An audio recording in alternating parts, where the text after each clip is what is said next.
This is the Reflector Reflections podcast. My name is Annie.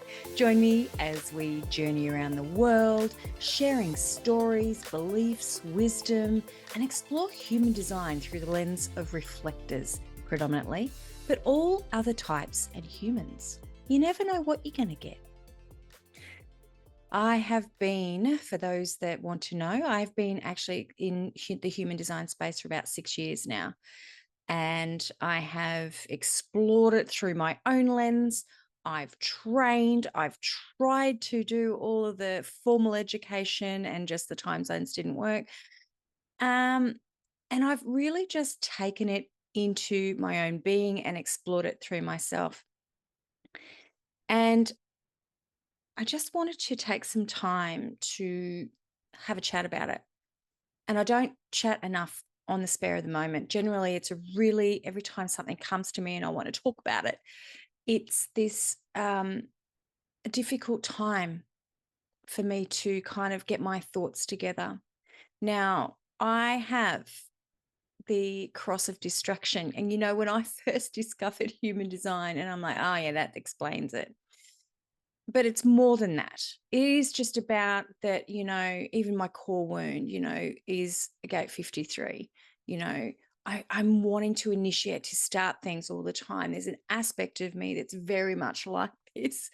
And I have to kind of temper this creativeness. I have to temper all of the things that I want to do, I see it all and I want to do it. And I go down so many rabbit holes. And what I've found is it's been really frustrating, because it's like I have never been able to find identity because of that, because I'm so multifaceted and I'm so interested and curious in things that it's hard for me. It's hyper focus, I guess, if you want to work in those terms, but it's more than that. It's a depth of being genuinely curious. And in my past, before human design, I would get interested in things and suddenly I'd think, oh, this is what I'm interested in now. And so I would go and do those things, but then realize that I got enough out of it at the time. An example would be a program I'm studying, or going back to uni, or, doing something that, involves a lot of commitment. So it could be a 6-month process. It could be, 3-year degree, and you kind of get enough out of it. So that really led me to explore, what is it with you, Annie, where you're interested in so many things, but you can't commit to the end. And I've shared this with a couple of close friends about, sometimes I get to that, 85, 90% finished of things, and then I'm done. It's like, oh, why can't I finish something? Why can't I actually get it to completion? And I've realized more that I've sat with myself, that it's not because I'm flaky and not because I can't do it. It's because the energy, the impulse, the impact of that has run its course. And it's more about me being able to start things, initiate them. I'm not saying initiate from a manifestor point of view here for those coming in and go, meh. But I do initiate. I initiate a lot of people. I initiate a lot of reflectors. I initiate even the manifestors in my life by just saying something, dropping awareness, dropping truth bombs in. But the end game sometimes isn't what it's about for me. It's about the starting of things. And I've had to sit with myself for years and figure that out. And sometimes fighting it and just going, you can't tell me what to do, because I'm very much like that. Don't tell me what to do. Don't rush me. Don't tell me what to do. That's probably two of the most common things that come out of my mouth in my family or close friends around me. Don't rush me. Don't tell me what to do. Fuck off, give me space. But I wanted to take some time today to really talk into this for myself, because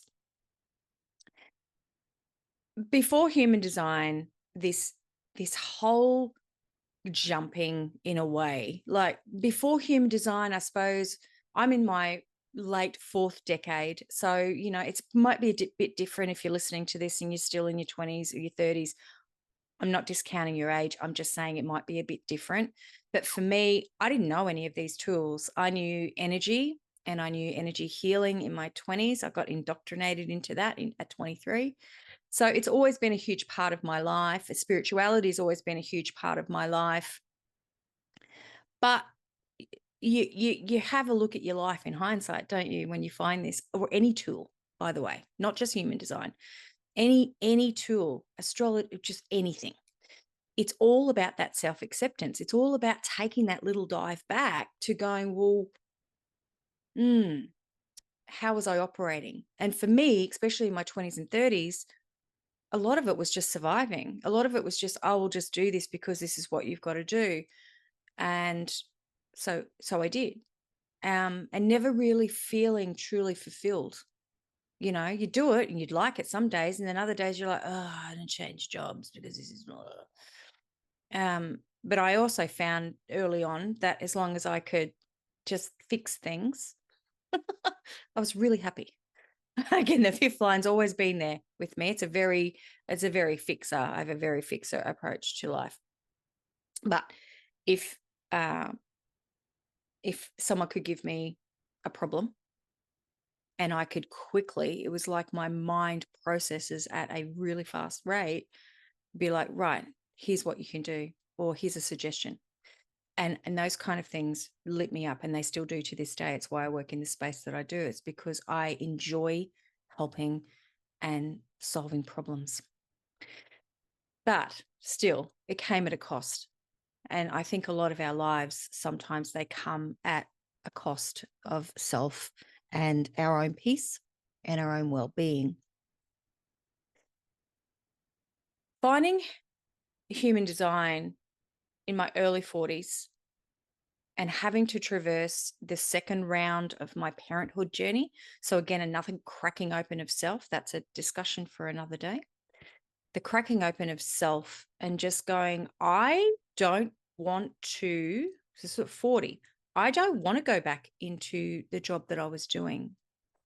I just don't. There's something changed in me in having the projector, who is my third daughter, born. So I sat here over the last couple of months and really started to tap into, who are you?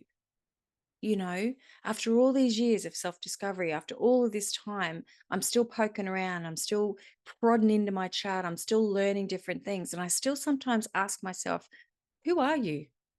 Who are you, Annie? And what do you actually want to do? What do you want to do? And it just keeps changing sometimes. And it's been this part of me that has to accept that. I have to accept that I am fluid in motion. Like I am like literally fluid in motion, and certain things will stick and have stuck for my whole life. Energy work has stuck my whole life. Dream work has stuck my whole life. Being able to sit in space with people and having very deep conversations and involving story has been a part of my whole life. Human design, we're coming on, 7 years now. It's stuck and been a part of my life. So that these are the things that I know they're mine. And that's really reassuring. Because I have this completely open G center. I have a completely open head, and it's not about excuses for those things, but it's about stop pushing shit uphill, Annie. Just accept this is a part of who you are. Because even in the past, when first learning this over the few years, I'm like, I've got to figure this out. Now that I know this about myself, maybe I can be multimodality. Maybe I can do all these things. But it doesn't work like that with my energy. And being able to navigate through these different eras, these different seasons, these different changes, certain things always come back, and it's about patterning. I found it. I found it. You can't set your bloody watch by it, but I've found it that it's this constant cycle. And it really allowed me one of these aha moments of going, that's probably one of the longest constant lunar cycle phases that I've been on probably for about it's a 3-year cycle appreciation for it to finally just drop in and see the pattern. And I've seen the pattern of how it's very cyclic for me.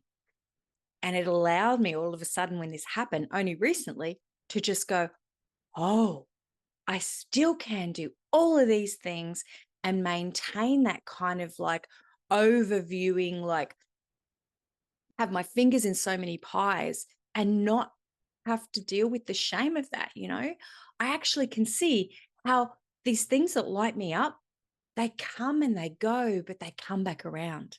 And it's the things that are not aligned for me and don't light me up are the things that they just kind of phase out and I don't really do them much anymore. Or if I do, maybe that's a longer cycle that'll come back in. So it's this moment in time where I realize that all of those quivers that I've got in my backpack, all the arrows, pardon me, all of the arrows that I've got in my quiver, they all serve a purpose. And I had someone say to me many, many, many years ago, time's irrelevant for me. So when I say last year, it could be 10 years ago, but she said to me, and she was one of my energy healers. I was pretty much seeing her for about 2 years, navigating, energy healer to energy healer. And she said to me, Annie, why is it not okay for you just to do something and get from it what you need and then leave? Why do you feel obligated that you have to finish things? And that's huge with this core wound of mine with Gate 53 of just going, I enjoy initiating and starting new things. It lights me up. I don't have to finish them. If I go and join a course, for example, I generally will get, what I need out of that, and then I can leave it alone. Whereas past Annie would be very much like, no, you have to finish it. You now have to work in it because you spent this money or you've done this thing. And it's just like, whose fucking voice is that? Or who's in my ear telling me that I have to do anything other than just what lights me up? So this has been a beautiful drop in about realizing that certain things will always weave in and out that mean something to me, that feel good for me. But in these certain phases or these certain seasons of my yearly transit, even my, life transit, they come back in and out. Now, that doesn't always serve me very well, obviously, if I look to develop a career. However, I've had a career. I've done it. Do I need it again? No. Do I need to make tens of thousands of dollars or, be 6-7 figure? No. I don't desire those things. I desire connection and communication above anything. I've done that in the past and I don't want to do that anymore because it costs me greatly. And now as I step into this new era, again, another era and another cycle, I can see that.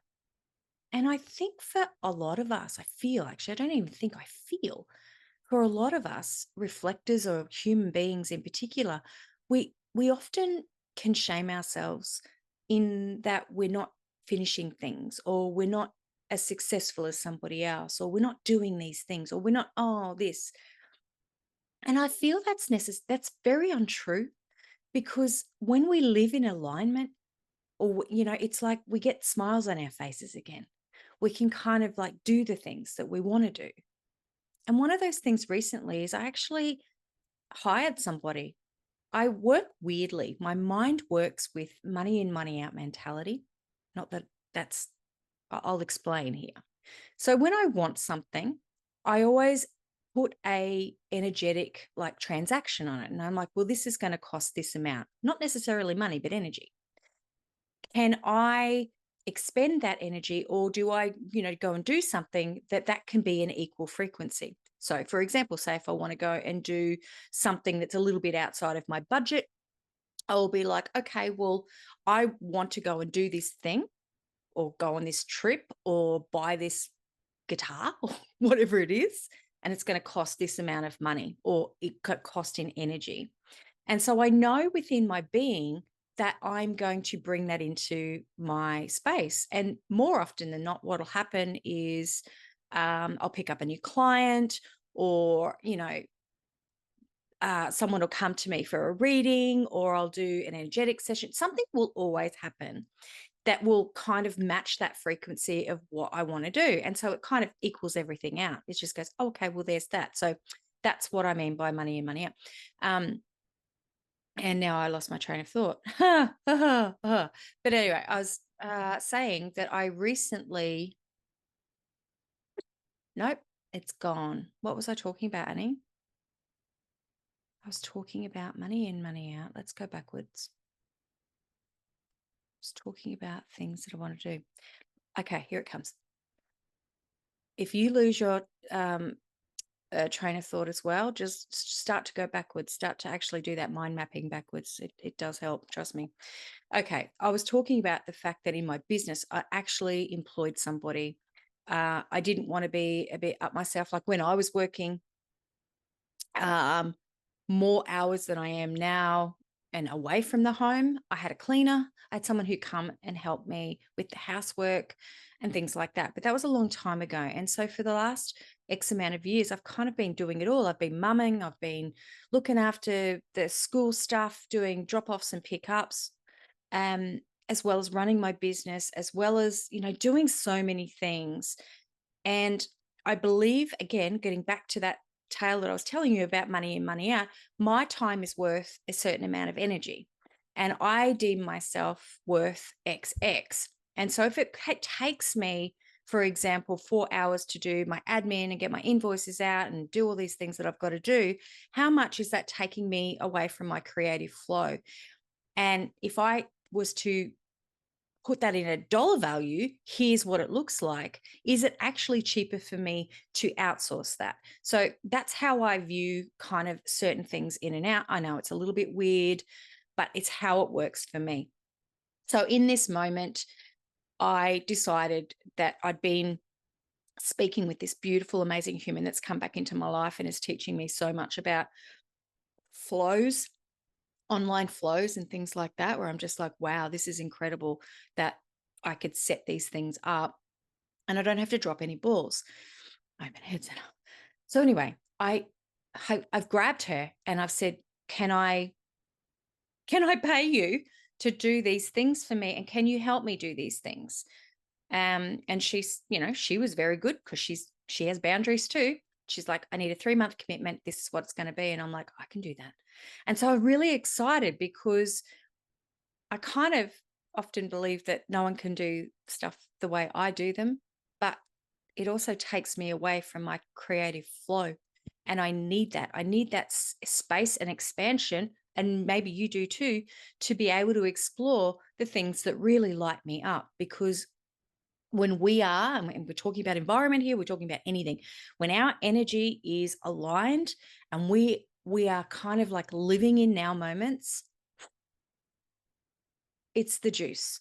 When we're living in a state of constantly tripping over ourselves, running around like headless chicken, that's a terrible analogy, by the way. I don't want to imagine a headless chook, but you know what I mean. It creates this pressure that we're just like constantly just trying to keep up. And I really don't like feeling that, and that's another share about, the last year as Amber and I did this human design conference. We were working so hard. And I know, and I know a lot of people just go, oh, well, you just, brought together a whole heap of people and did a conference. But it's like there was so much that went into that. So many details, so much things. I mean, if you've ever done events before, it's not just like, oh, well, you just do this. It requires work. And because of how we wanted to do it, we wanted to be very mindful of stuff. So yeah, definitely this year before the conference, both Amber and I were just like, oh, we really did feel that pressure and we really did feel exhaustion. We both got the flu within a few days of each other. Amber, I think, got sicker than I did, but we were both down for what felt like ages. And so we knew, but the show had to go on. And not just that, like we weren't just doing that. We were also looking after our own businesses and, things like that. So there was so much that really went into that and realizing how much we were chasing our own tails because it was just us. Whereas we realize, and we've seen it, like we've laid down the foundation now, a very, very solid foundation. Thank you, First Lines, Amber's Conscious, and my design. But we've laid down such a beautiful foundation where we will never have to do this again. But the lesson here again is about we will be able to offload some of this pressure next year to someone to support us. And that's what I'm doing with my own business. And even just talking about this, I find that there's this part of me that feels a little bit entitled. That's all my shit, right? But it does. It just goes, oh, that's great. You can afford to do that. Well, yeah, I can, because I do work bloody hard and I'm very educated. So I've built something to get to this point. I deserve this, I deserve it. I deserve to be supported, and I deserve to be in my alignment and my flow and do things that really light me up. And one of those is this. I really love this podcast. And there's been often times it's nearly been 3 years that this podcast has been going. And there's been so much growth, so much journeying. But there's also been times where I've had to really pull back because I've got so much going on. I don't get paid. I don't get paid to do this. I do it because I like to. And I don't go out there and flog my shit. And I really love that about me. I don't go out there and just flog what I'm doing. And it doesn't take me 5 minutes to get into talking to people. I just really, really love it. And it feels really good. So I wanted to create more space for that. And I wanted to invite more people in. And I wanted to share a little bit going forward with, some of the things that I do and some of the things that I can do that help people, especially reflectors. I feel like I've earned a little stripe on my sleeve, in this space to go, I'm respected. I can come out guns blazing and tell most people to fuck off if they piss me off. Absolutely. But for most parts, I feel like I'm an educated person. I've done a lot of this work, and I want to be able to help more in this area in the ways that I can, that only Annie can. Well, you can too, but the ways that it shows up for me, practically, fun, exciting, initiating, those kind of things. Like my business is called the Heartgrove, and I've been moving away from her over the last couple of years because the Heartgrove, sharing this story with you here, the Heartgrove to me was always its own entity. She was her own space. And when COVID hit, the housing prices and the spaces just went bloody skyrocket here where I live. And it was just like, wow. So me possibly buying my own place for my work for the Heartgrove, I lost that because it was, the cost of housing was nearly double. $400,000 house became an $800,000 house, or, businesses were really hard to buy, and rent to obtain space was really hard to get. So I kind of had to park that idea. But during that phase, it was like, well, Annie, you are also your own person. You work under the energetic construct of the Heartgrove. And so that's why you'll always notice that I have 2 websites. I have me, and I have also the Heartgrove. But what's also really come back to me is that I need my business as much as my business needs me. And the Heartgrove is about nurturing connection and supporting people. It's who I am because I birthed that baby. It's always been about that because of the work that I do, because of who I am. And if anybody is in my space and they know me, they know that there's this part of me. I am, venturing forth into this. Well, now I'm a grandmother, this grandmother crone energy. So I feel at this point where I can share more of me and ways that I can support without telling people what to do. It's just supporting and showcasing and sharing a bit more about me as well, which is exciting. And and it really feels good and aligned. So I'm going to have a little bit of a rebrand, shaking it about. That excites me too. See, creating and initiating new things. It's all about new beginnings. I also wanted to share with you that I've joined. So the beautiful Kim Gould was a part of our conference. Now, Kim Gould works in holographic human design. She's been in this space for a very, very long time. Uh, a lot of people just know her through the asteroids work that she's done, but it's so much deeper and richer than that. So I've actually joined her community. I knew when I listened to her talk at the conference, I'm like, this is powerful. And again, it comes back to us always, yearning to reconnect with ourselves. And there's this part of me that is still wanting that, still discovering all of these hidden layers of Annie and who Annie is. And so I'm really keen, and hopefully I would love to share that with you, obviously within how much I can.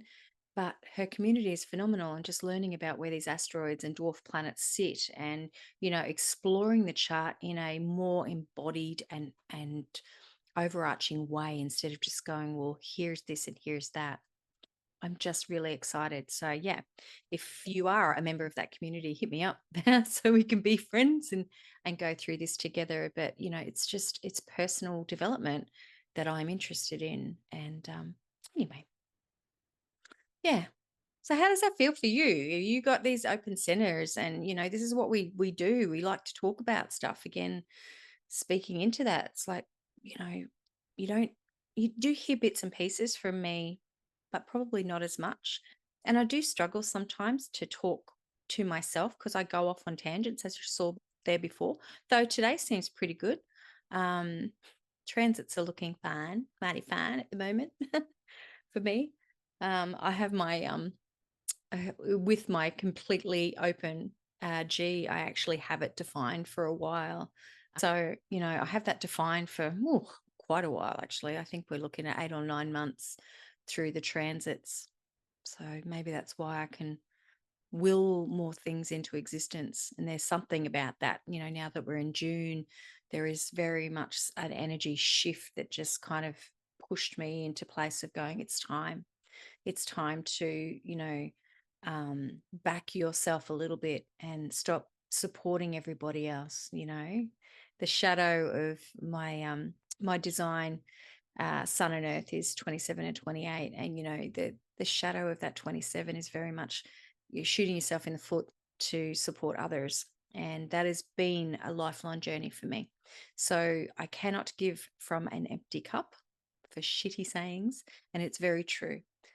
I can give to this community and my local community so much more when I look after myself, because you get this beautiful overflow of just and a very inspired, very empowered, very luminescent being, opposed to me looking after everybody else and not looking after myself.